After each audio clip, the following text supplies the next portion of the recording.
I'm recording now. How's that? Okay, great. So you'll just record it. Oh, okay. Yeah, it looks like it's recording, so we should be good there. Okay. Great. Whoops, now I'm... Oh, good. And Tom's on now also. And Karen Cook will also be up with us in a few minutes.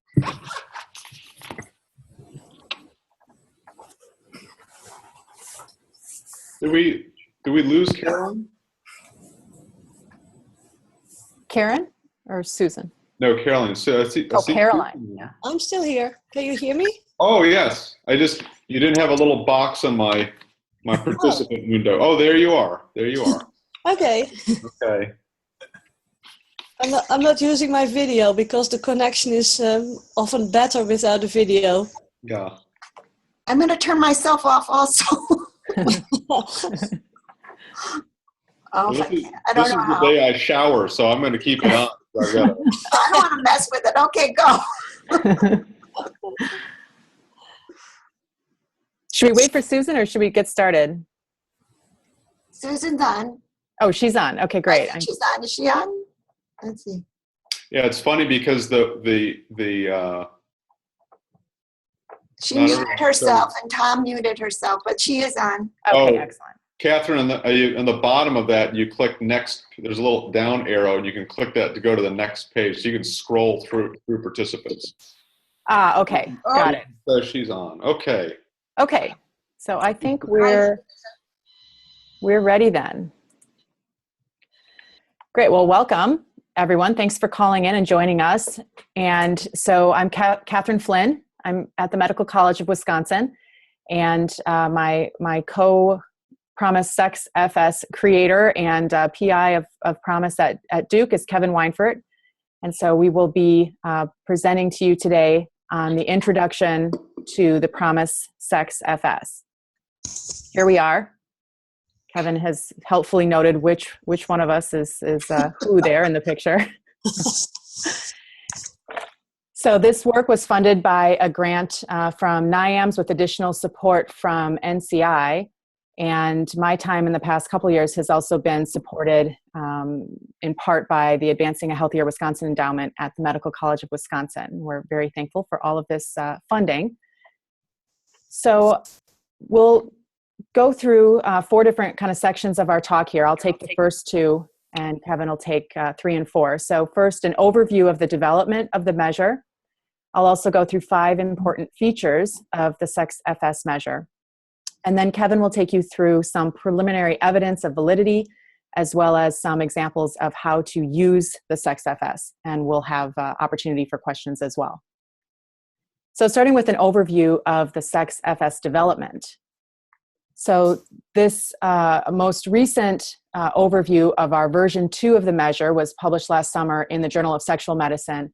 And we have a couple other papers published on other aspects, earlier aspects of the development process. But this paper gives a kind of complete overview of the whole process to date. So during our first phase of funding, which was from a supplement from the National Cancer Institute, because they saw sexual function as a domain of particular importance to cancer survivors, our focus was on sexual function for patients with cancer and cancer survivors. But knowing that the goal of Promise is generic item banks rather than disease-specific measures, we developed our measure of sexual function to be general, but then also included some questions that would allow researchers to measure some disease-relevant interfering factors. And we'll talk about that a little bit more in a little bit. But so our version 1 of the measure, which was funded and developed between 2004 and 2009, was focusing on cancer. And then in a second phase of funding, we adapted the model to non-cancer patients, specifically people with other chronic diseases, including heart disease, diabetes, anxiety, depression, as well as testing the measure in a general population sample. And so the results from these efforts informed version 2 of the measure that took us through last year. So I just wanted to run through a summary of our development process. And we went through each of these steps during each of those 2 phases that I just described. So first we started by identifying extant items. So looking at questionnaires that had already been used in different populations. We looked at a lot of questionnaire items on sexual function. Concurrently with that, we did some patient focus groups. So, gathering groups of patients together to talk about their experience, understand sort of how they talk about this domain, and did that in each of the 2 phases. We also had a number of discussions with clinicians. We talked to clinicians who treated specific kinds of patients. We also talked to sexual medicine experts at this stage to help inform the measure and understand what people needed that they weren't getting in existing sexual function measures.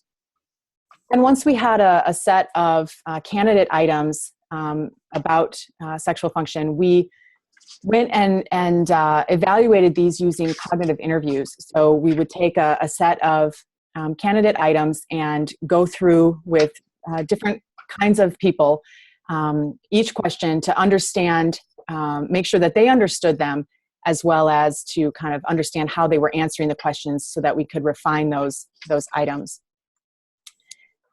After refining the items, we then administered them to a large sample, and using data collected from that large sample, then we did the psychometric evaluation for each of the measures.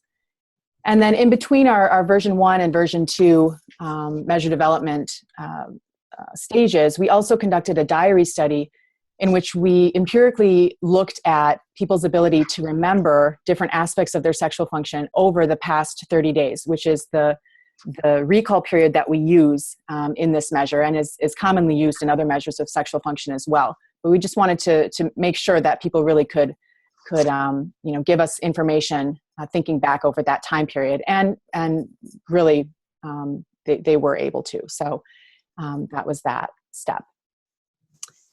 At least one point throughout the process, we wanted to incorporate perspectives of some important groups of people who haven't always been part of the discussion in clinical research, and and specifically in measure development for a measure of sexual function, we wanted to test the measure with people who had low literacy. So a lot of the existing measures used terms that people just really weren't familiar with, and so we went to quite an effort to phrase the questions in a way that many people could understand, including those with low literacy. We also wanted to make sure that people with different chronic conditions kind of thought about and understood our questions in a similar way. With this domain, it was also important to us to make sure we talked to people who identified as lesbian, gay, or bisexual, as well as people of older ages. And so we identified these groups as ones that were important to make sure people were represented in the development process. So now I'm going to go through 5 important features of the SexFS. The first is that it's a modular dynamic measurement system. So on this slide, you can see all of the domains that are included in the measure. And as you can see, there are quite a few of them. So we wanted to be comprehensive. We wanted to provide a resource for measuring many different things, many different aspects of sexual function. But the measure is modular in that as a researcher or a clinician or whoever is, might be interested in using the measure, you can choose which of these domains that you're interested in, which of them you want to include and ask people questions about. And within each domain, you can also choose how many items or which items you want to actually use. And so it's it can be sort of built to fit your particular needs. It's also dynamic in that we expect pieces of it will grow in response to specific needs. So the way it looks right now isn't the way it always has to look forever, and it can be improved with time and additional research. We do have all of those domains, but we've also created what we call a brief profile measure for men and for women, where we have gone in and picked some items that we think will be of interest to many people. So it covers 5 domains for men and 8 domains for women. And so if you don't want to go in and customize a measure and pick which domains, you can just use this set of items that seems more broadly applicable. Okay, so our second feature is that the scores that you get are referenced to norms for sexually active US adults. So as with other PROMIS measures, the scores that you would get on the PROMIS SexFS domains are expressed in the T-score metric, where a score of 50 corresponds to the US average. In the case of the sexual function domains, this US average is the mean score among US adults who have been sexually active in the past 30 days. So it's a little different than the other PROMIS domains, but the same concept. And then a standard deviation is worth 10 points on this metric. So the third feature is the measurement of disease-relevant interfering factors. So this is what I mentioned at the beginning, where the domains about sexual function are generic. They don't reference any particular disease, but we did want a way to provide some context around sexual function that may be more disease-specific. So we have a number of questions in this bank that take this form. In the past 30 days, how much has blank affected your satisfaction with your sex life? And that blank is filled in with any number of different factors. So the factors you see here on this screen, these are the ones that we heard in particular from patients who had cancer, things like fatigue and pain, surgical scars. And then in our version 2 development, we heard about a bunch of other different things that people identified as things that interfere with their satisfaction, interfere with their sex life. And so we have items that represent all of these concepts as well. And so you can use these items to provide context and can help get a more complete description of what may be going on in your particular population. Fourth, we have some novel measures of understudied domains. So from our patient focus groups and through some colleagues we have in the National Network on Female Sexual Health and Cancer, we heard about 2 domains that have not been included in the commonly used existing measures. And these are vulvar discomfort and oral discomfort. So we tried to add these to our measurement. So I'll start with vulvar discomfort. So going into the process, we assumed that this would be one domain measuring one underlying latent construct of vulvar discomfort. We had heard a little bit in our focus groups from women with colorectal cancers about vulvar pain, but we basically modeled the items on those from our vaginal discomfort domain. So the cognitive interviews were really essential for this domain, where the majority of women that we interviewed, regardless of their literacy level actually, had some confusion about the terms labia and clitoris, which were the particular parts of the vulva that we were asking about. And so we ended up using some descriptive parentheticals to describe these terms within the items that we think are pretty essential. We ended up testing 17 items in this domain.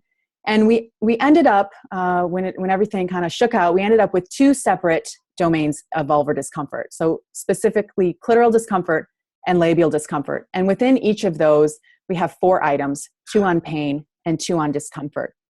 So while we would have liked to have a single measure of vulvar discomfort, we found that among women who actually experience this, they're very distinct. And so the correlation between clitoral discomfort and labial discomfort is only moderate. It's only about 0.53 Pearson correlation coefficient. So it kind of supports the distinct nature of these 2 constructs for the women who experience them.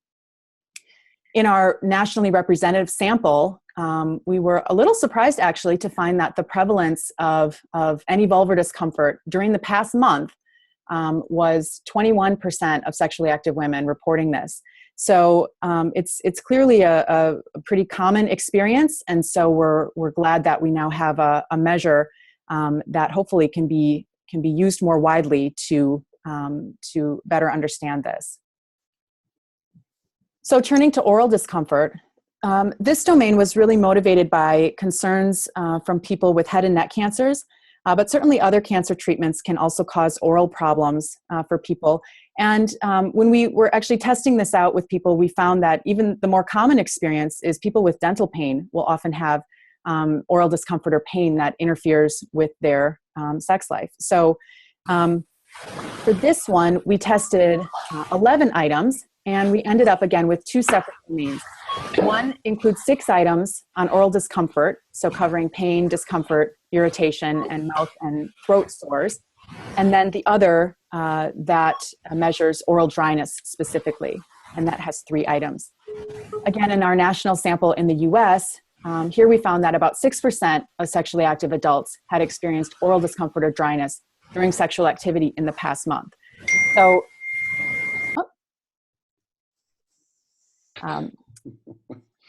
okay, so, dang, I don't know what to make of that, but I'll just ignore it. Okay, so the 5th feature is the formal testing of differential item functioning that we were able to do. So just to define that, so differential item functioning, or DIF, occurs when people from different groups who have the same underlying level of a trait have a different probability of giving a certain response to an item. So basically, the item functions differently for different groups. The easiest illustration of this, I think, is in the domain of depression. So say we have a bunch of questions that measure depression, including one on crying. And what we'll often find then is that if we ask men and women to answer these questions, men and women who have the same underlying level of depression, we'll find that women are more likely to endorse the crying item than men are, even though those women aren't actually more depressed. So we would say that crying item has diff based on gender. So as measure developers, we will commonly look for diff with regard to different factors, perhaps sex, race, or age.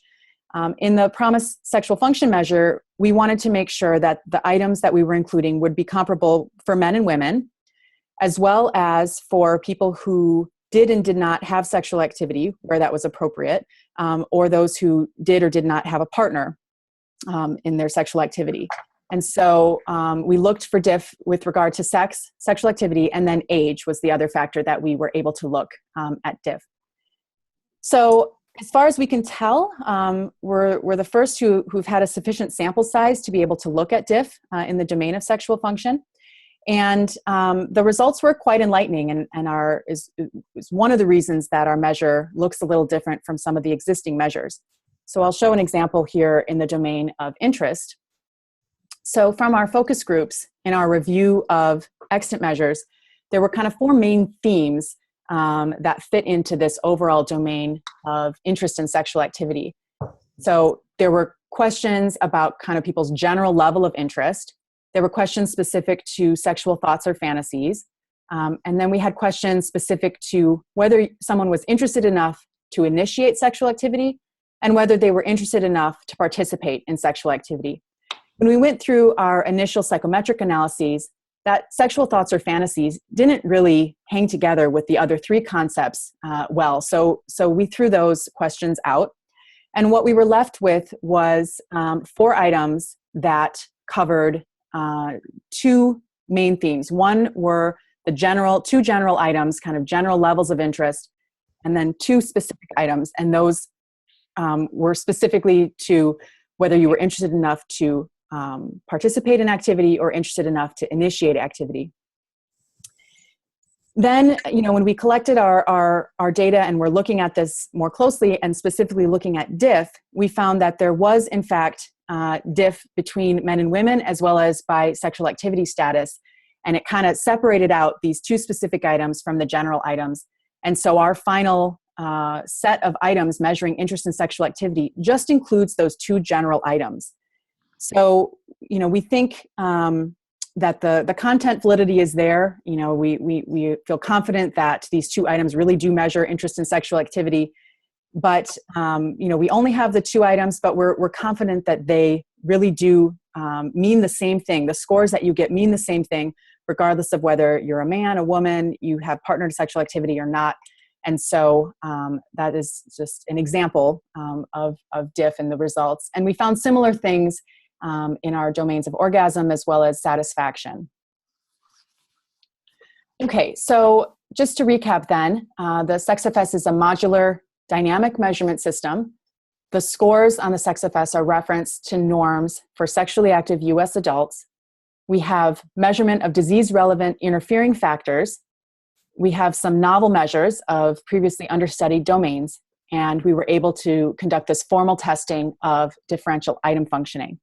And so I'm now going to turn this over to Kevin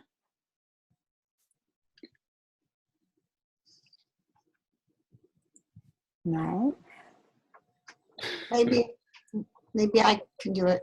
Well, let's see. No, I think I can. I just have to find my. So I'm okay. Catherine, meanwhile, I'm the host. Okay. There you go. And now I'm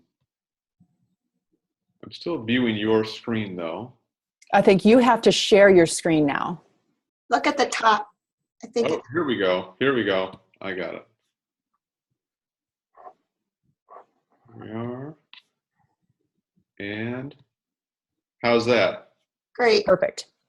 Wonderful. Okay. Well, thanks. And on that last point about differential item functioning for interest and satisfaction, would be fun to have a little discussion maybe after, because our development group really struggled with some pretty fundamental issues there around what it means to measure something like interest or satisfaction. So anyway, there's a lot of fun stuff to discuss there. So I just want to mention briefly some preliminary evidence of validity that we collected as part of our development work.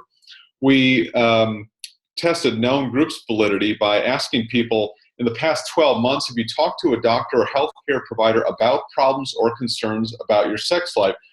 Reasoning that those who had talked to someone were more likely to exhibit some kind of problems relative to those who did not. Even though you could say that people who talked to someone in the last year maybe got their problem fixed, but we thought on average one would expect there to be a difference there, and we did confirm that. And so if we look at women first, this is the difference between women who did and did not talk to a provider in the past year about sexual concerns. And we're looking at all the different domains that are measured for women on the y-axis, and on the x-axis is the absolute effect size and standard deviations there.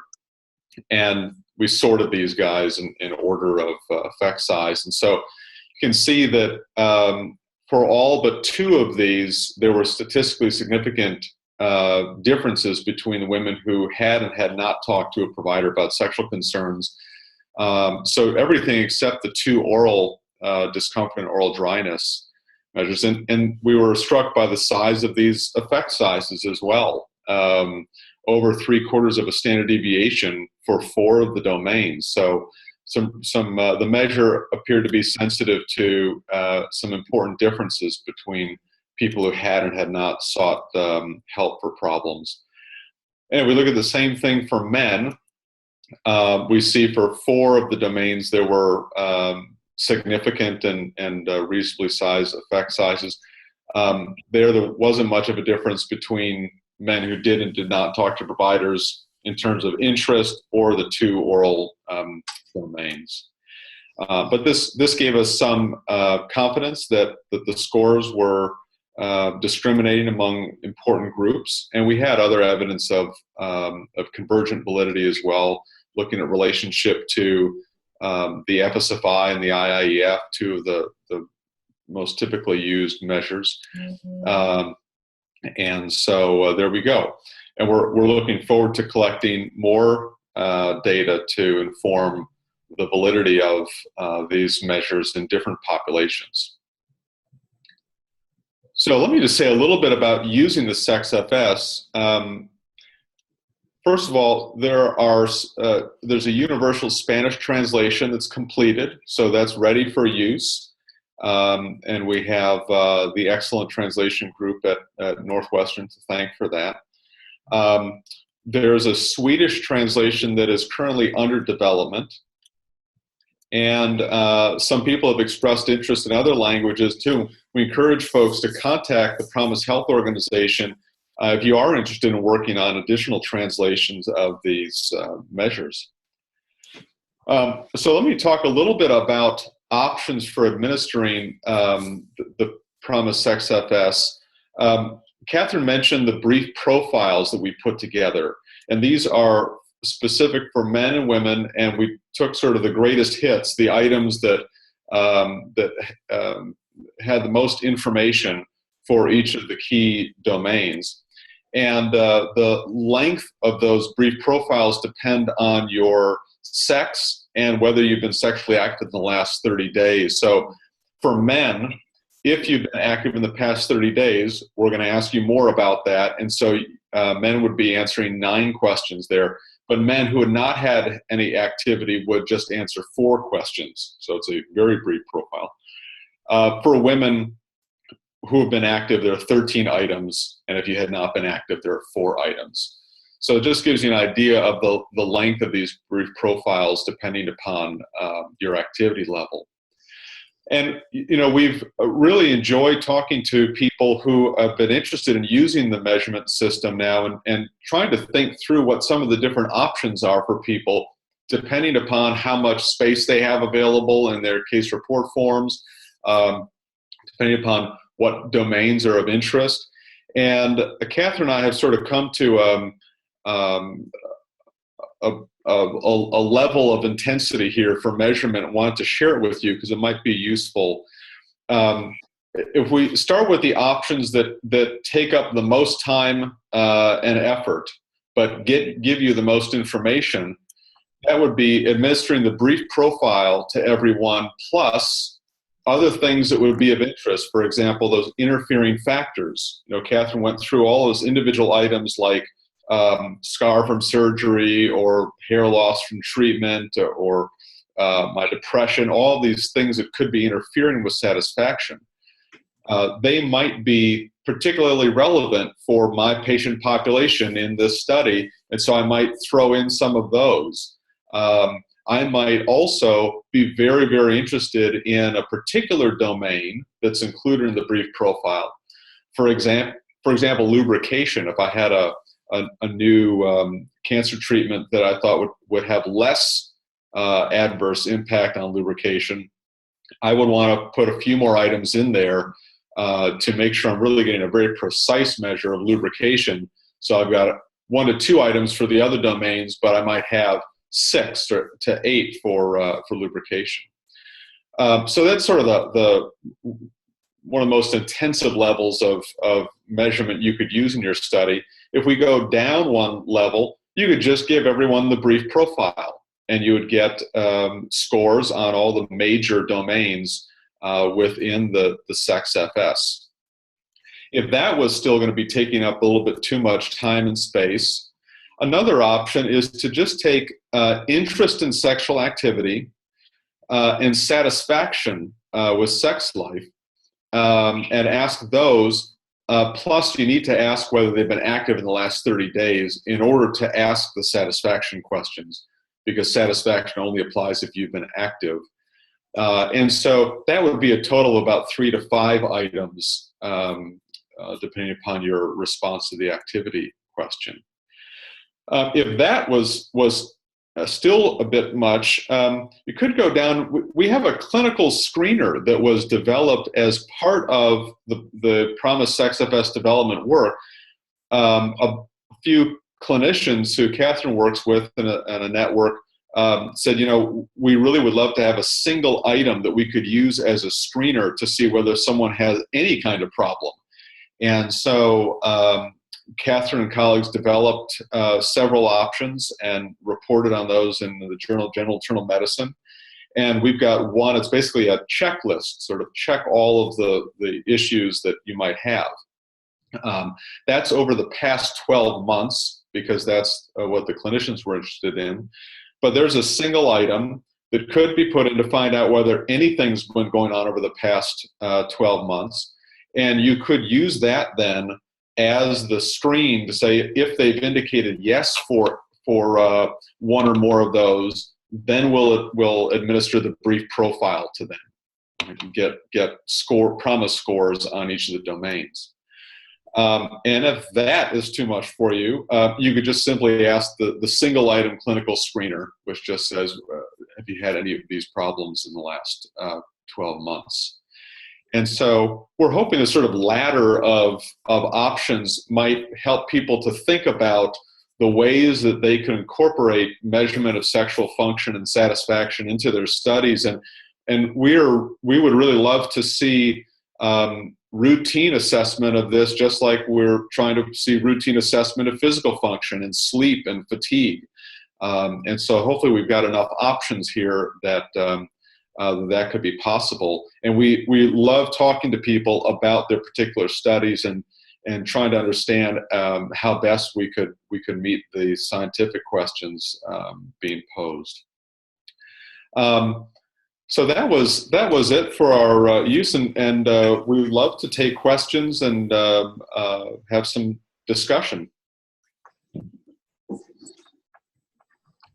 So Julie, what's the format been here? How do folks let you know they have questions? Well, mostly we've been on the phone, so they just jump in, and people have muted their microphones. I see Tom just unmuted. So Tom, do you have any questions?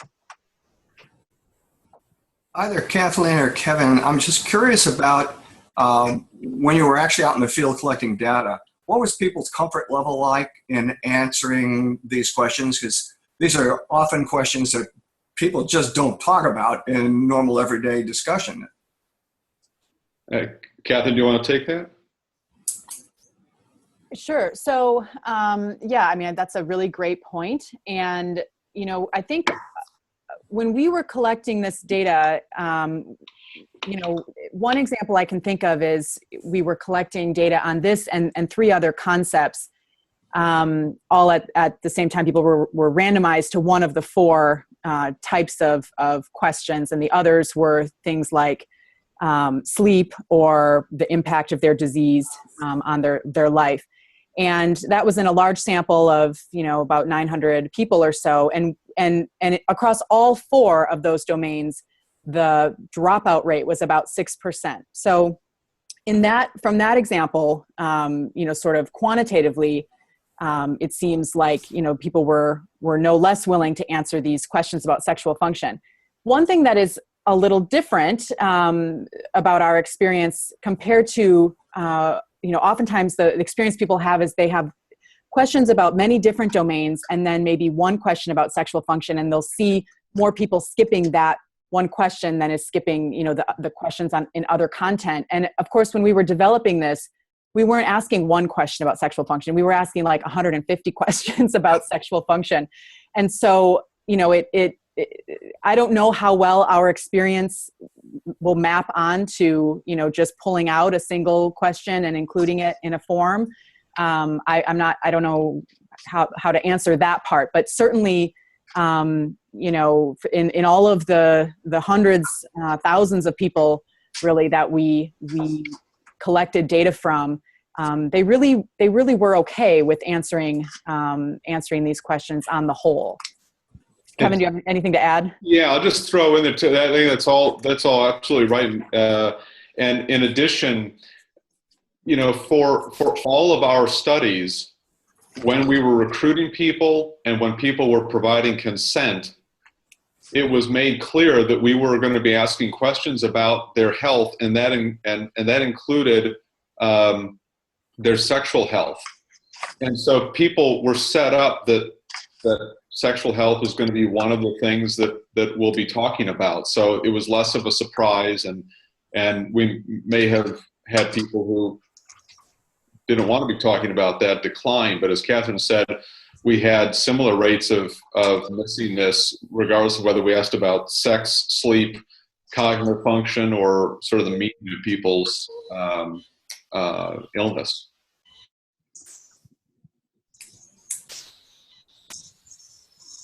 What occasioned the 30-day recall period for the items? I can take that. In our initial conversations with patients, a lot of patients said, you know, if you want to get a good idea of what my function has been like, you should really ask over the past 30 days. You know, I may not have had any activity in the last week. And so it's all right, well, that sounds reasonable, but there's also then this question about whether someone can accurately recall how things were over the past 30 days. And that's why we did the recall study that Catherine described to make us comfortable that people could provide some reliable information about that. That, by the way, is the recall period that's used by all the other major measures out there.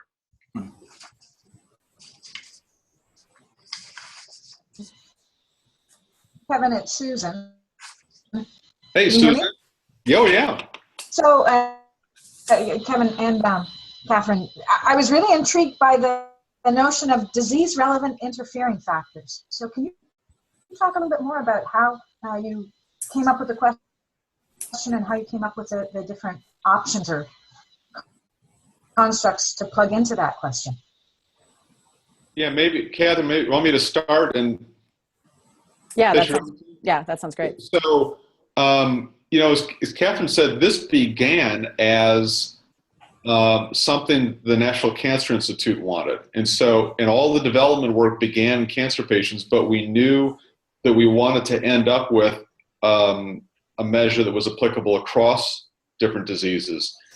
But we wanted to be sensitive to disease-specific considerations and to have some options for measuring ways in which some of the more disease-specific experiences could be impacting the outcome. So we conceptualized the key outcome domains as meaning the same thing across diseases, but the things that would impact those domains could vary by disease. And we wanted to give an opportunity to assess some of those things in case people wanted to use them as mediators, for example, in their studies. And maybe, Catherine, you can say a little bit about the process we used to come up with those. Yep. So as you saw in our summary of the development, we did a lot of focus groups with patients, and many of those were with patients with different types of cancer, and others were with people with other shared characteristics, whether it's a diagnosis or some demographic, something shared among them, like, you know, older adults. And we kind of combed through those focus group results for anything that people mentioned that was, you know, that affected their sex life in some way. And so, you know, the vast majority of the content of the items came from there. Also, some of the content came from our discussions with clinicians, as well as, you know, say we had questions that, you know, we heard from people that, you know, fatigue or, you know, just feeling a lack of energy or feeling pain, you know, we would sort of look for similar kinds of concepts, you know, feeling anxiety or something like that to kind of include things that way. But the majority of the concepts came directly from what people told us in those focus groups. So if I went to the PROMIS website and looked up the measure, or if I went to the journal articles, I would be able to get that list of the contextual factors? No. The answer I was looking for. Yeah. So some of them, our version 1 of the measure is available on Assessment Center. But version 2 of the measure, I think, is in the queue, but it's not available yet. And so we have a link, a Dropbox link, a public link, where you can get the full list of questions, including all of those interfering factors questions, as well as the brief profile, as well as the journal articles. So we have all of those things basically in a folder that we are happy to share with anyone. So that's probably at this point the easiest way to get the list. The journal article doesn't include them because there's just too many overall items, but we have an Excel spreadsheet in this folder where you can find all of the items, including those interfering factors items. I'll get in touch with you about that then. Thanks. Hi, this is Caroline. Can you hear me? Yes, Caroline. Hi. Hi, I have a couple of questions. One of them was, I was thinking this is a bit of a different kind of measure than the other PROMIS item banks. And my first question was, you have talked about the domains. I think there were 14 domains, if I counted correctly. And I was wondering, how did you select those domains? And did you also do some kind of psychometric analysis to see whether they are indeed different domains, like factor analysis or something like that? Kathy, you want to go, or do you want me to try? Yeah, no, go ahead. So, good question. So, first of all, to affirm that yes, this is a little bit different than some of the other measurement efforts in PROMIS. Is probably most similar in some ways to the GI measure, in that we began with the idea that we wanted to measure all of the things about sexual function and satisfaction that were relevant to researchers and clinicians. However, we ended up having to measure it. And so that meant in some cases that rather than something being a unidimensional latent construct, we realized that we needed to have just a list of single item things. Like, for example, what kind of therapeutic aids people use. Those are all single item, single concept measures. And so we were comfortable with having a mix of different types of sets of items, some measuring a latent construct, others single items. And we were also comfortable with having very narrow domains. So I think we've got some of the most narrow domains in all of PROMIS. And because some of those domains are very narrow, there are only so many items you can write to assess those. And so we had very, very small domains in terms of the item sets for many of these. So those things are all very different. The initial measurement framework arose out of work that Catherine and Diana Jeffrey and others did early on, and she can say a bit more about that.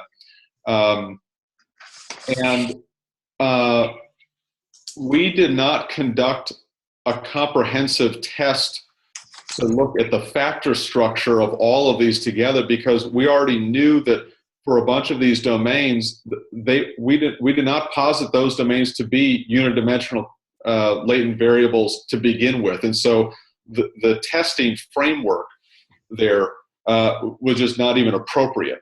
What we did do was to look at dimensionality within more narrow sets of domains to see whether that was working, and in many cases it wasn't, and we had to separate things out. So, and Catherine, do you want to add anything to that?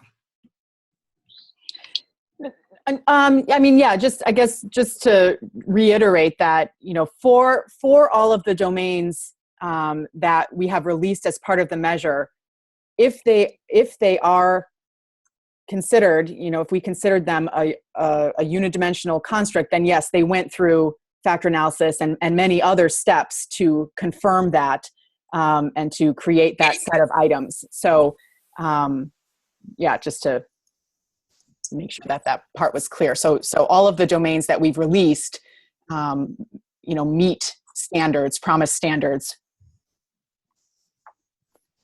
So. Yeah. Okay. Thank you very much. And how many items do you have in total for all of the different domains?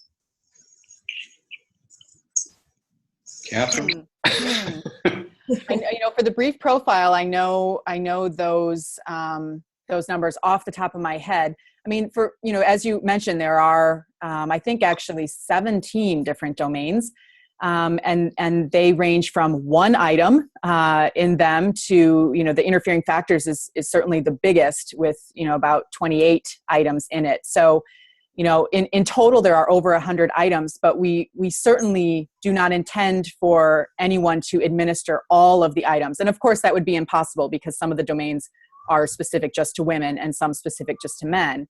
But even within that, we wouldn't expect someone to administer all of the items. It wouldn't be appropriate. We tried to create items that would be appropriate for many different settings. And so really you do need to do some customization to choose which items are appropriate for your particular population that you're trying to measure sexual function in.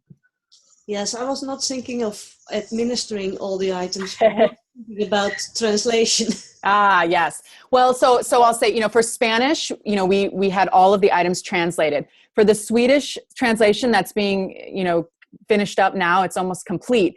They selected a much smaller set of items to translate. They translated all of the brief profile items, and then they selected some additional items that, when they looked through the whole list, they thought those, even though we didn't include them in the brief profile, they thought would be important to have available in their language. So that would be certainly my recommendation for a translation would be to, if funds are limited, to select a smaller set of items to translate. Yeah, well, so far we have chosen to translate entire item banks because I think it's more efficient to translate a whole bunch of items at once rather than subsets. So, and I think in the Netherlands, there is some interest in these item banks already. I have been approached by several people. So far, we haven't found any funding, so we can't start yet. But I was also thinking, but maybe you have already answered that question, whether the items are ready for translation, and I think the answer is yes. Yes, they are. And I was also thinking about whether you have any ideas for funding for translation. What kind of researchers or companies or whatever do you think would be most interesting in these item banks? Do you have any ideas about that? It's a good question. I think we have not started discussions with pharma companies about the measure, particularly because right now the IIEF and the FSFI are both accepted by the FDA, and so I think we need a little bit more data to help to demonstrate the incremental benefit of using some of the SexFS measures over and above those that are already accepted by the FDA here. We think there are some, but I think that would be important to try to sell, at least in the U.S. environment. But this is an area where we need to do more work to try to get more interest in funding, Caroline. So be really happy to think with you about that. Yeah, and one final question. You were talking about the single item in the end, and the clinical screener. Yeah. Yes, and I was wondering, just as a very, very, very simple starting point, would it be possible to translate a clinical screener? Would that need a formal forward and backward translation procedure, or is it so simple that we can just loosely translate it? What do you think? The clinicals. I think we have to talk to some of the other PHO folks. The clinical screener item itself is technically not part of the SexFS, so it is technically not a promise item. And so the question as to whether the same standards for translation would apply or not, I think is something that we would have to discuss. It's a pretty straightforward item, though, I'd say. Wouldn't you agree, Catherine? Yep, I agree with that. So yeah, it was we made it alongside creating the promise measures, but it's not technically a promise item itself. Okay, I'm asking this because I'm also involved in developing a larger screening instrument for measuring what's being called positive health. And it's a very broad concept, also including a lot of domains. So we're working a lot with single items in this questionnaire. And I don't think we have a single item for sexual functioning yet. So this might be interesting for us. Yeah. You might also consider, if you've only got one item to put in there, putting in either interest or satisfaction. Although with satisfaction, you need to make it so that we can clarify whether they've been active in the last 30 days or not. Those might seem a little less clinical looking than the clinical screener. It depends, I guess, what the rest of the item set looks like. Yeah, I think satisfaction is a good idea. That fits good with other items. Yeah. Caroline, I have to tell you that at a conference I won't name several years ago, I was seated at dinner next to a researcher from the Netherlands who, after a few glasses of wine, leaned over to me and said, "The Americans have no business making a sexual function measure." Okay. Yeah. So Catherine and I have watched a lot of foreign films in advance of developing this measure to try to remedy that. Okay. I actually have a question Yes, Susan. around that. We laid nicely into that. And Carolyn, please feel free to chime in here too. You know, you say one of the strengths are that the scores are referenced to norms for U.S. adults. So I guess I'm wondering, to what extent do you think that the scores will vary within different cultures and across borders? I think that's a great question. When we don't know the answer yet, but it would be strange to have no variation by culture there. So it would be something that would be terrific to get some data on. I don't know, Caroline, if you or anyone else has thoughts about that. No, actually, I have no idea whether there's a difference between countries, but I guess there could be. I agree, we need data on that. Did you look at any subgroups within the U.S.? Or were there any differences even with the Spanish versus the English version? Catherine, you want to say anything about that, or what was involved with the Spanish translation?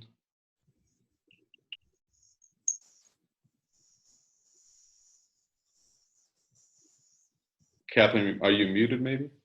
Oh, yes. Thank you for saying that, because yes, I was talking to myself. Try it again. Yeah, thank you. So the psychometric evaluation and creating version 2 in the norms are based only on English-speaking U.S. adults. The translation happened after we had a final set of items. So yes, there is another step, certainly, to collect data among Spanish-speaking U.S. adults and look at how those scores compare. And we have looked in some of the domains at differences, based on different characteristics. And in that version 2 paper, we have a table in the development paper that shows the scores for people by separately for men and women and by different age categories. So yes, we would expect there to also be other differences you would see within different groups. But that's where that average, is an average of everybody English speaking, 18 and adult, 18 years and older.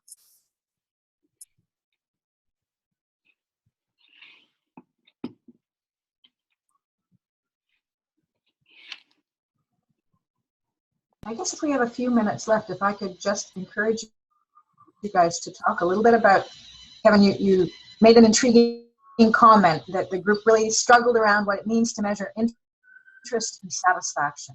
So if you could say a bit more about that. Yeah, this was a really fascinating challenge. So as Catherine mentioned, I think that the Promise group was the first one to systematically look at differential item functioning and measurement of function and satisfaction. And essentially we find sort of a tension here. On the one hand, we're encouraged to collect very rich qualitative data to understand all of the nuanced ways in which these domains manifest for people. So for example, with interest in sex, there's the idea that it being interested enough to initiate something means something to some people. Being interested enough to go along with something that has been initiated with you. Thoughts about sex and that sort of. So all of these different aspects of interest that are very context specific, and some of those contexts are going to be more or less salient for different people. And so we work really hard to try to uncover all of those, and that's great. But then when we go and we write items, we can write items for those more specific contexts. We could also write items that are just more generic in nature, asking about interest in general. And when we submit an item set like that to diff testing, what we found in our in a number of our domains was that a lot of those items that are context specific items, big surprise, they operate differently for different groups of people. And so now you've got a challenge. Do we say that the thing we want to measure is some more generic version of the concept that will have a consistent interpretation across the broadest possible population? Or do we say, well, we just really need to nail the exact flavor of this domain in every little subpopulation we have? And the promise approach in general was to go with the broad, to have scores that were interpretable and applicable to the broadest possible populations. And then, so that's what we did. But what it meant was we chucked a bunch of items that arose from qualitative work, but are only salient for certain groups. And I think it's just an interesting tension there. And you really have to be explicit about the value you have as a measure developer. And we tried to do that in our version 2 paper. We called this out as a challenge. And we said, here's where we decided to go with this, but other people could have done it differently. Does that make sense? I'd love to hear comments from others about that. Susan, you're muted, by the way, if you're talking. No, no. I think what you're saying makes perfect sense, and it certainly dovetails with our experience. That it really comes down to having a very, very, very clear definition of what it is you're trying to measure. Yeah, and I guess one of the things that we came to appreciate too is that the more generally worded item could be interpreted in different ways by different people. Satisfaction, for example. We just ask about satisfaction with sex life. I might take my partner's satisfaction into consideration and actually put the lion's share of the weight on partner satisfaction when we're talking about how satisfied I am. For someone else, their partner's satisfaction is not as critical an aspect of that when they're responding. But we ask both those people the same general question about their satisfaction, and they're drawing on different things to answer that question. And we had to say, we're comfortable with that because what we're trying to ask about is satisfaction or interest. And that will look a little different for different people, and we're okay with that. But, that's it. Some people may not be okay with that. So the other thing that we struggle with in some areas is, are we more interested in participation, or are we more interested in satisfaction? Did you guys have that discussion too? And Susan, when you say participation, you mean sort of doing an activity? Yes. So we have questions that measure what activities you've done and how frequently. we have measures of how things functioned during that activity, and then we also have items that measure how bothered you are by the level of function you have, and then how overall satisfying you feel the whole shebang is.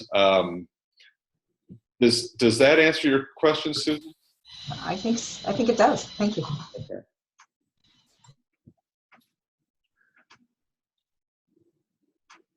Catherine, did I say anything wrong so far?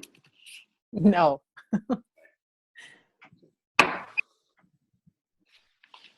Okay, do we have any other questions? We're at 3 o'clock, I think, our East Coast time. And we're so grateful for the folks who could come on, and again, apologize for the scheduling confusion this morning. And we're really grateful for the folks who could sign on.